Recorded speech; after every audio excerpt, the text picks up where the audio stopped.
Kembali di Breaking News Kompas TV dan kita beralih ke informasi penangkapan terduga teroris yang dilakukan oleh Densus 88 di Kota Batu, Jawa Timur, Saudara. Tim Detasemen Khusus 88 Anti Teror Polri menangkap seorang warga di Kota Batu, Jawa Timur pada Rabu malam 31 Juli 2024. Densus 88 menangkap seorang terduga teroris di Kompleks Villa Syariah Bunga Tanjung, Kafling 34, Kelurahan Jeding, Kecamatan Junorejo, Kota Batu, Jawa Timur. Penangkapan dilakukan terkait dugaan jaringan terorisme. Kamis pagi 1 Agustus, kondisi rumah itu sudah diberi garis pengaman polisi dan beberapa polisi berjaga-jaga di kompleks ini. Dan sejauh ini kompleks pun terlihat sepi, Saudara. Penggeledahan dan olah tempat kejadian perkara menurut rencana dilakukan Kamis pagi ini. Namun petinggi Densus 88 belum merinci siapa dan bagaimana peran warga ini dalam jaringan terorisme. Visual yang Anda saksikan ini adalah visual terkini dari Kompleks Villa Syariah Bunga Tanjung, Kafling 34 di Kota Batu, Jawa Timur.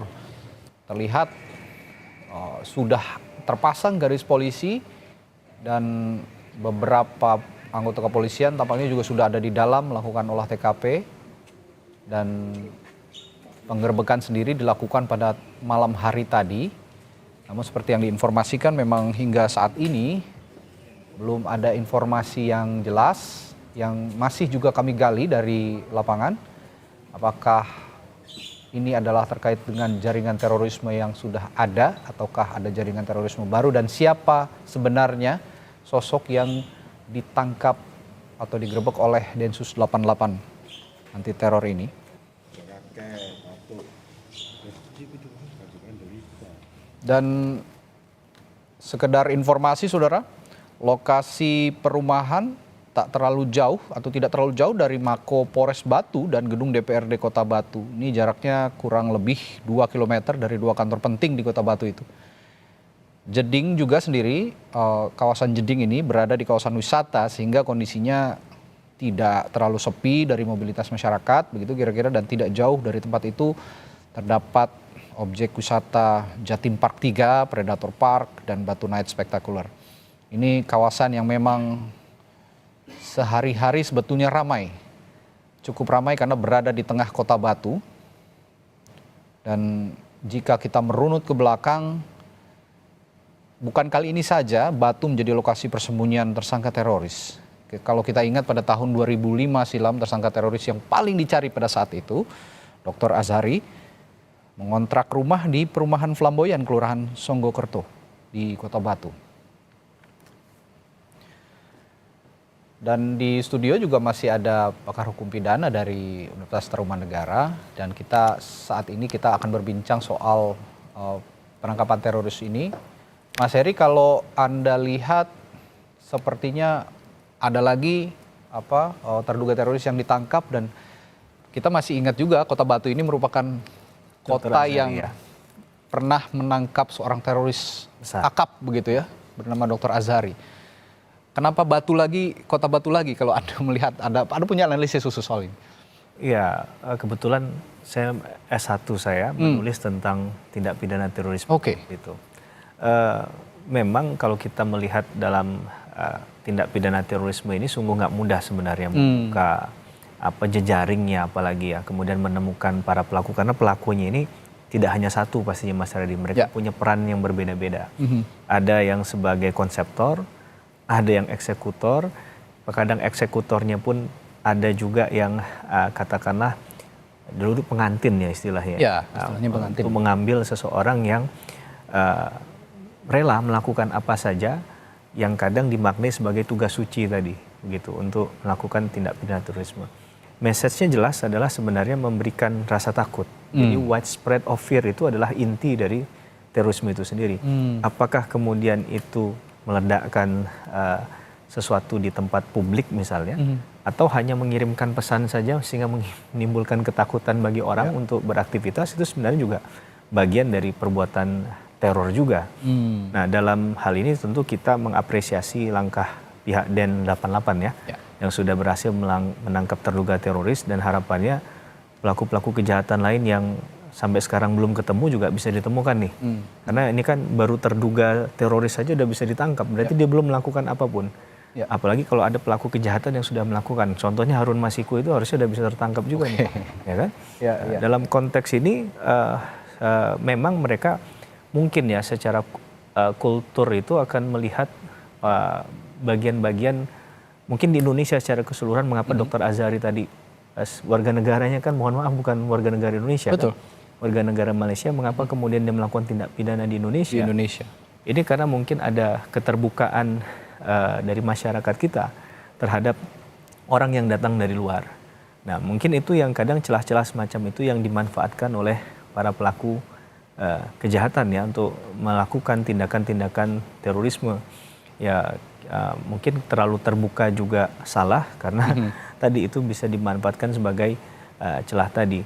Nah, saya nggak bisa mengatakan bahwa mengapa batu yang menjadi orientasi mereka untuk melakukan tindak pidana, tapi perlu nanti akan jadi penelusuran oleh teman-teman Den88. Jadi ini tidak berhenti pada soal menangkap orangnya saja, sehingga tidak seperti pemadam kebakaran nantinya Mas Radi. Betul. Ada, ditangkap, selesai. Tidak begitu.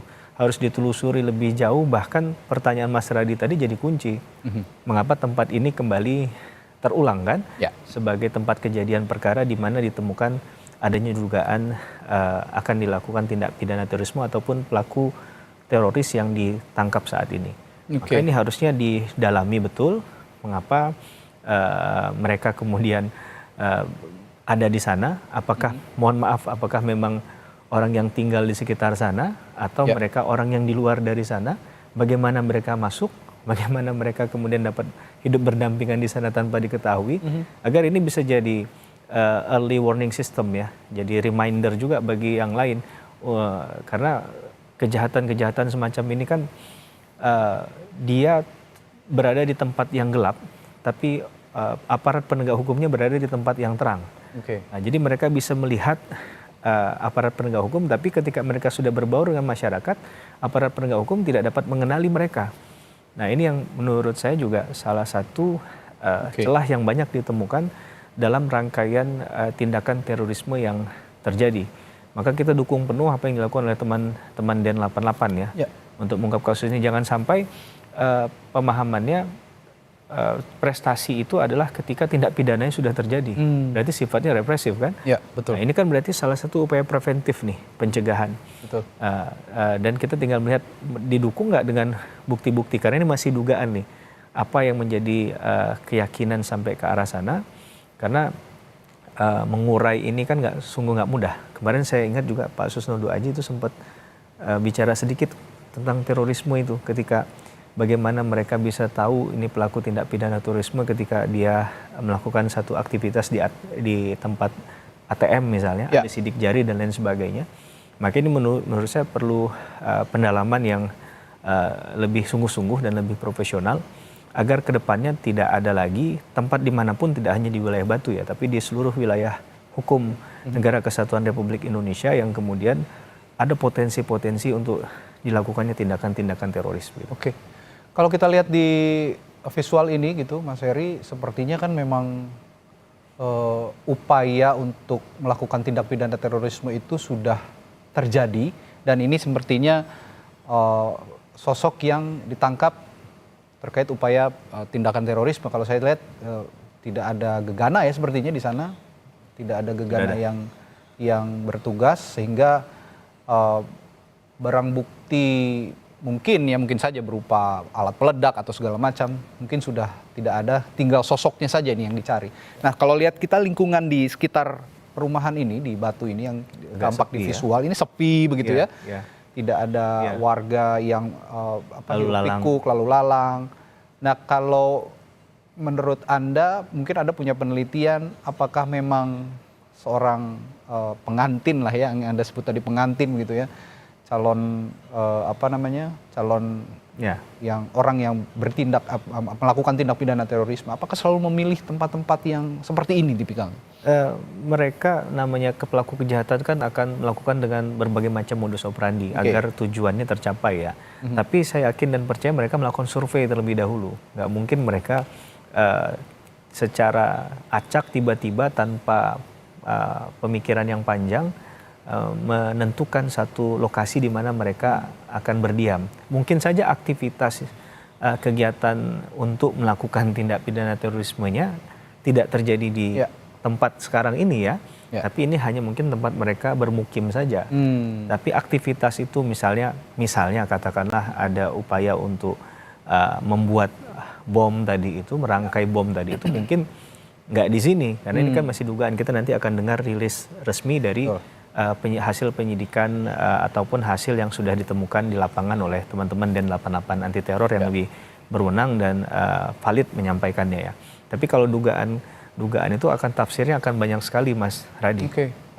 Bisa saja mungkin malah sekarang diubah lagi karena ini sudah diketahui. Mungkin saja penangkapan ini juga sudah didengar oleh jejaringnya kalau memang ini terbukti bukan hanya terduga ya.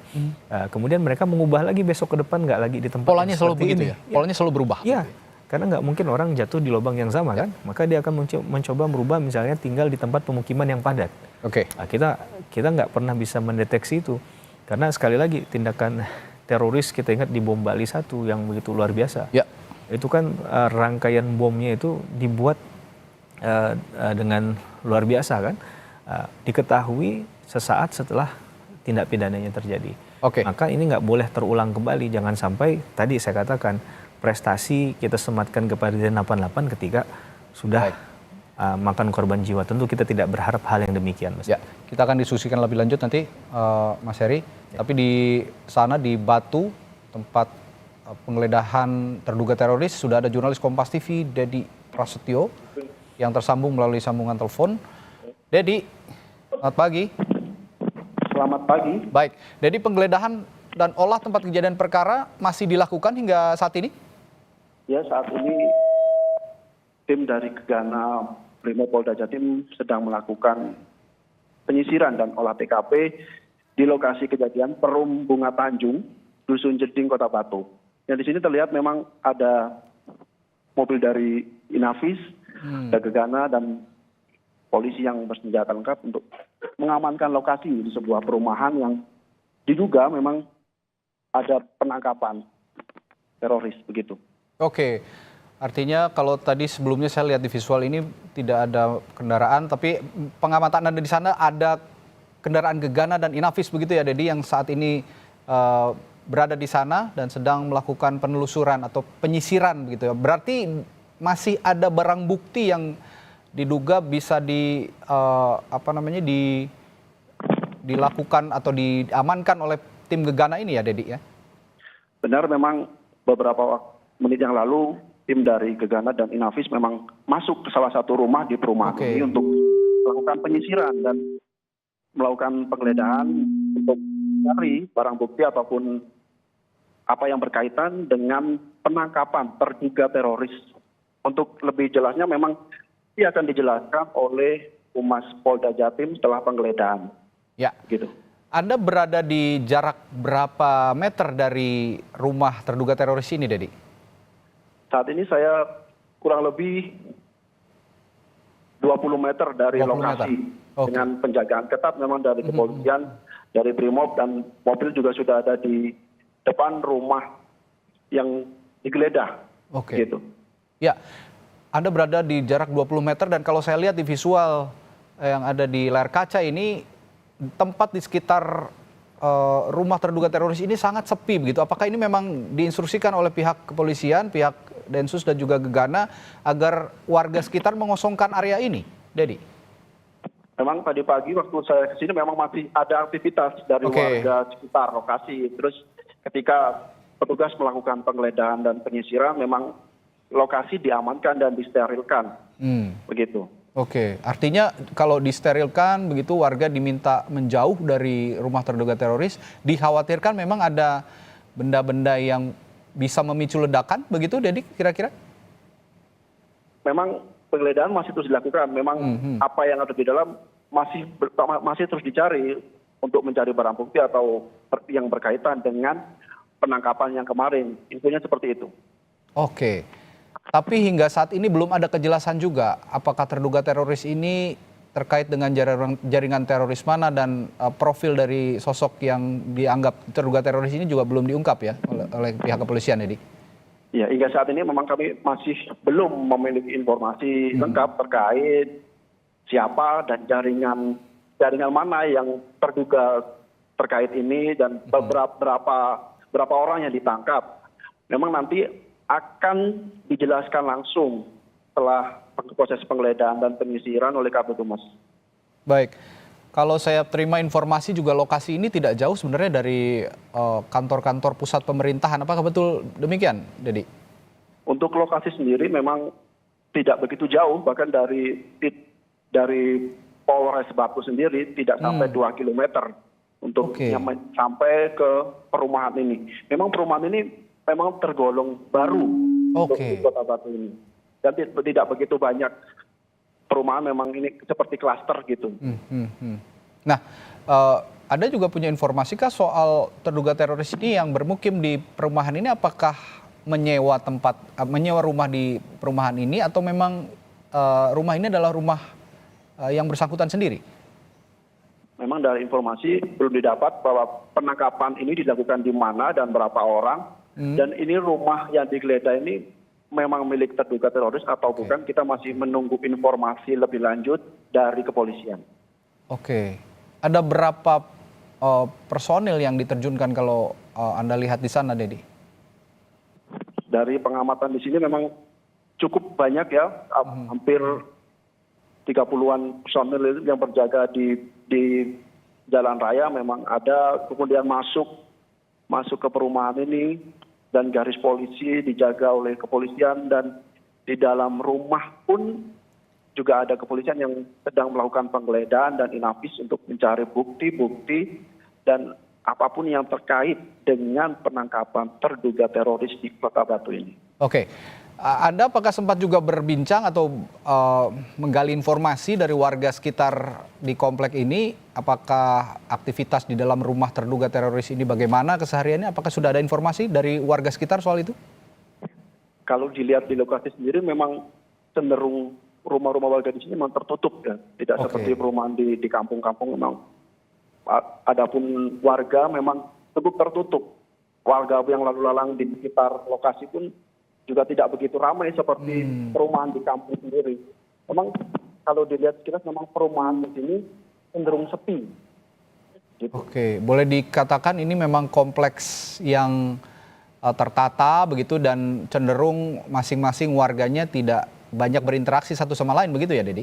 Benar, dilihat memang seperti itu dan tidak banyak aktivitas warga yang terlihat maupun lalu lalang di sekitar lokasi perumahan ini. Oke.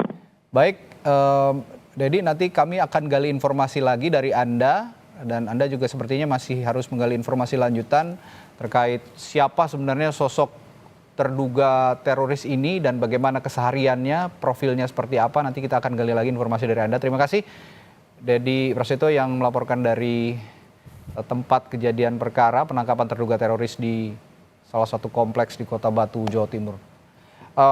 Kembali ke Mas Heri, ini menariknya tadi ternyata Gegana sudah ada di situ, Mas Heri. Tapi meskipun kita tidak terlalu terlihat tampak personil Gegana dan kendaraan Gegana, tapi ternyata menurut jurnalis Kompas TV tadi sudah ada Gegana di sana, bahkan juga sudah ada inafis.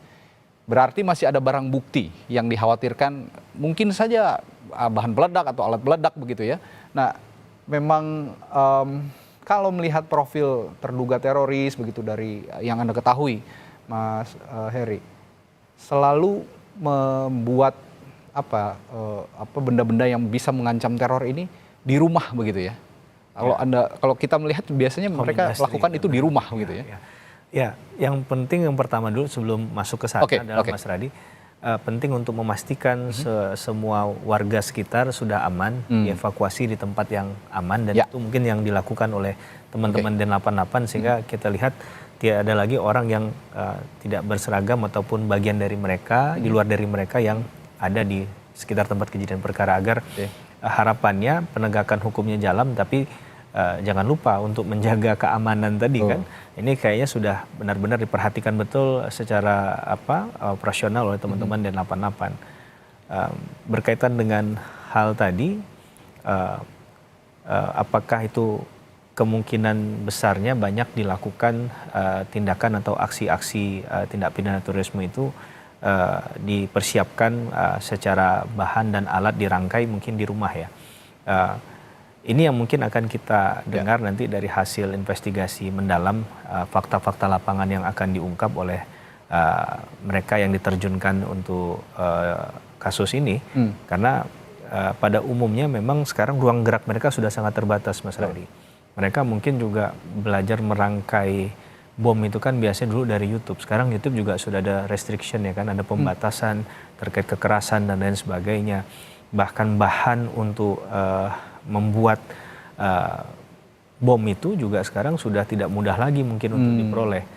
Pasca dari kejadian bom Bali 1, bom Bali 2 dan lain sebagainya, itu jadi untuk menekan, meminimalisir tindak pidana terorisme itu dimaksimalkan dalam setiap level. Jadi nggak bicara lagi tentang yang mudah kita lihat adalah bahan peledak ataupun senjata api, itu mungkin udah jelas sekali ya. Tapi bahan-bahan yang digunakan komposisinya itu juga sekarang dipelajari, sehingga ketika ada orang yang berniat untuk melakukan tindak pidana terorisme dengan mengelola barang-barang tadi, dia sudah tidak mudah lagi untuk mendapatkan secara gampang begitu ya. Saya nggak tahu kalau di e-commerce kemudian dia melakukan satu inovasi. Wah, jangan sampai. Ya, kadang ada pelaku-pelaku kejahatan itu kan yang dia ya bisa melakukan beberapa hal manuver yang mungkin kita tidak pikirkan secara tidak terduga, tidak dipikirkan secara normal tadi.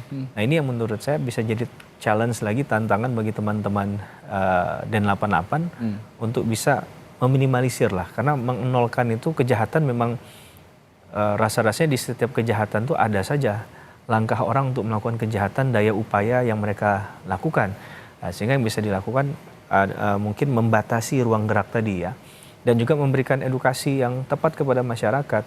Contohnya kalau ada orang baru yang datang di satu tempat tertentu ya, dia harus menunjukkan identitas, ya dia harus datang ke katakanlah mereka yang punya kewenangan di wilayah tempat mereka tinggal tadi, apakah ketua RT kah, RW kah dan lain sebagainya. Dan mungkin baru mereka bisa pindah ya. Jadi kan kalau sekarang kan bisa sambil jalan mungkin diurus ya. Mungkin ruang-ruang terbuka itu yang kita khawatirkan kemudian kalau ada niat melakukan kejahatan bisa dengan mudah melaksanakan. Jadi kita nggak membedakan kejahatan terorisme, tapi di semua level kejahatan atau jenis kejahatan, hal itu menurut saya bisa terjadi begitu. Baik, sepertinya akan ada informasi baru juga dari sana, dari Batu, Jawa Timur, tepatnya di kompleks yang saat ini menjadi tempat terduga teroris yang digerebek atau digeledah oleh tim Densus 88. Kami akan menuju ke jurnalis Kompas TV lagi, Dedi Prasetyo yang ada di Kota Batu, Jawa Timur. Selamat pagi, Dedi. Ya, kami masih menunggu sambungan visual dengan jurnalis Kompas TV Dedi Prasetyo yang ada di Kota Batu, Jawa Timur. Saat ini memang kalau melihat pola pembuatan alat-alat peledak seperti yang disebut Mas Heri tadi ini, ya itu dikhawatirkan bisa melalui e-commerce, dan ini jadi tantangan begitu ya Mas Heri ya dari Densus 88 untuk tidak hanya menelusuri dunia nyata lah begitu ya, boleh dikatakan begitu, tapi berselancar juga di dunia maya, karena justru aktivitas teror juga banyak sekali yang sangat potensial terjadi di dunia maya yang bisa memicu akhirnya. Ataupun mereka menemukan komposisi untuk membuat bahan peledak tadi itu tidak langsung bahasanya bahan peledak ini gitu. Dia bisa memecah-mecah kemudian disatukan ketika mereka merasa aman tadi. Nah ini kan menurut saya yang kadang kita sampaikan adalah satu kejahatan itu, pelaku kejahatan satu langkah lebih maju dari aparat penegak hukum.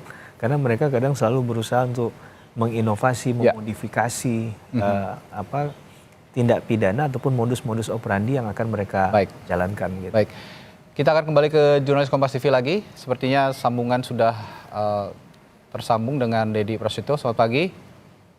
Selamat pagi, Radit. Ya, Dedi, ada informasi yang paling baru yang di sana yang bisa Anda jelaskan, atau memang ada aktivitas yang signifikan begitu yang bisa Anda laporkan? Ya, tadi hingga saat ini memang bisa saya sampaikan di belakang saya memang petugas dari Brimo Polda Jatim dan tim Inavis masih melakukan penggeledahan dan penyisiran di lokasi yang diduga menjadi tempat terduga teroris yang infonya memang saya dapat kemarin malam dilakukan penangkapan terduga teroris. Dan saat ini memang Brimo Polda Jatim dan Gegana dan Inavis memang masih melakukan penyisiran di lokasi kejadian di rumah yang berada di Kota Batu ini. Dan memang beberapa waktu yang lalu memang polisi dan Brimob dan Inavis sudah melakukan datang ke lokasi, memang mensterilkan lokasi. Untuk warga sendiri memang dilarang untuk berada di lokasi kejadian, dan polisi sudah masuk ke dalam rumah untuk melakukan penggeledahan dan penyisiran terkait apapun yang bisa berhubungan dengan penangkapan terduga teroris di Kota Batu ini. Ya, kalau Anda mengatakan diksi penangkapan, artinya terduga teroris ini sudah ditangkap. Nah, keberadaan di terduga teroris ini ada di mana sekarang? Apakah masih ada di rumah ini atau sudah diamankan ke kantor polisi? Memang berdasarkan informasi yang saya dapat, memang penangkapan tersebut dilakukan kemarin malam, tapi untuk lebih jelasnya di mana dan berapa orang yang terduga ini memang masih menunggu keterangan lebih lanjut dari Kadif Humas Polda Jatim. Oke.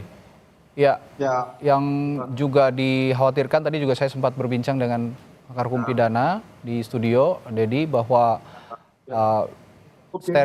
sterilisasi yang dilakukan terhadap warga dikhawatirkan memang saat ini sedang dilakukan penyisiran, terjadi adanya hal-hal yang tidak diinginkan, termasuk potensi adanya ledakan kalau memang ada bahan peledak yang disimpan begitu kira-kira. Nah, kondisi warga di sana kira-kira ini sterilisasi dalam jarak berapa meter dari tempat kejadian perkara, Dedi? Ya, Radi, untuk saat ini saya memang berada kurang lebih 20-30 meter dari lokasi kejadian yang dipasang garis polisi. Memang waktu saya datang tadi itu memang masih ada aktivitas warga di lokasi perumahan ini. Namun setelah tim Gegana datang dan akan melakukan penyisiran dan penggeledahan, memang sebagian warga diminta untuk keluar dan lokasi ini memang disterilkan. Setelah ada penggeledahan ini memang apapun bisa terjadi ketika ada penggeledahan di sini. Untuk itu polisi mengamankan lokasi agar memang saat melakukan penggeledahan polisi lebih fokus dan mencari apapun yang terkait dengan penangkapan terduga teroris ini. Baik, Dedi Prasetyo, kami akan gali lagi nanti informasi dari Anda sambil menunggu juga hasil penelusuran atau penyisiran yang dilakukan oleh tim Gegana, tim Densus dan juga Inavis yang dilakukan di rumah terduga teroris di Kota Batu, Jawa Timur. Terima kasih, Dedi.